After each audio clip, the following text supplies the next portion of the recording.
और अब बात उस महाराष्ट्र की जहां बीजेपी और एनडीए गठबंधन को बड़ा डेंट लगा है और कई सीटें उसके हाथ से फिसल गई हैं। ये समझाने के लिए हम आपको सीधे महाराष्ट्र की सत्ता का नंबर गेम दिखाते हैं।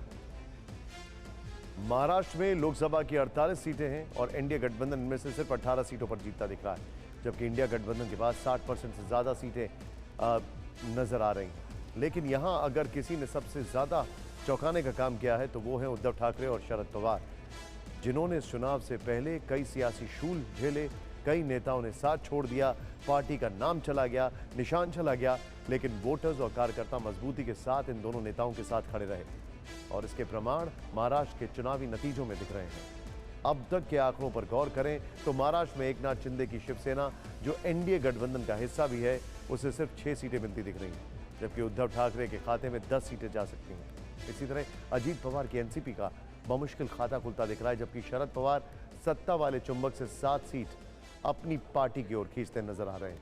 उद्धव और शरद पवार के अलावा महाराष्ट्र में कांग्रेस ने भी बड़ा कमाल किया है और एक तरह से 10 वर्षों के बाद उसका वोट बनवास खत्म हुआ है, क्योंकि पिछले 2 लोकसभा चुनाव से उसे सिर्फ 1 या 2 सीट मिल रही थी, लेकिन इस बार सत्ता की पिक्चर बदल गई है।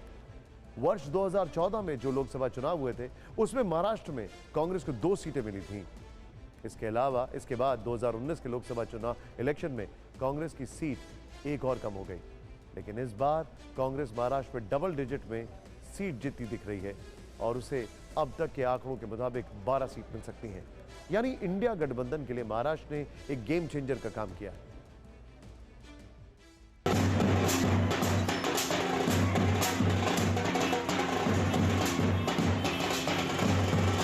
मेरी बातचीत खाली 2 लोगों के साथ हो गई, खड़गे साहब एंड सीताराम येचुरी, और वो अन्य साथियों के साथ बातचीत करेंगे और फिर हमें संदेशा देंगे कि दिल्ली में मिलना है या नहीं।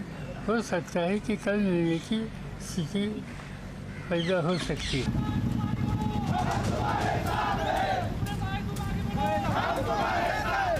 आप भाग दौड़ चल रहे हैं, मैं सुन रहा था, हाथ पांव जोड़ रहे हैं, सबको हाथ पांव जोड़ रहे हैं, हमारे साथ आइए, सरकार बनाएंगे।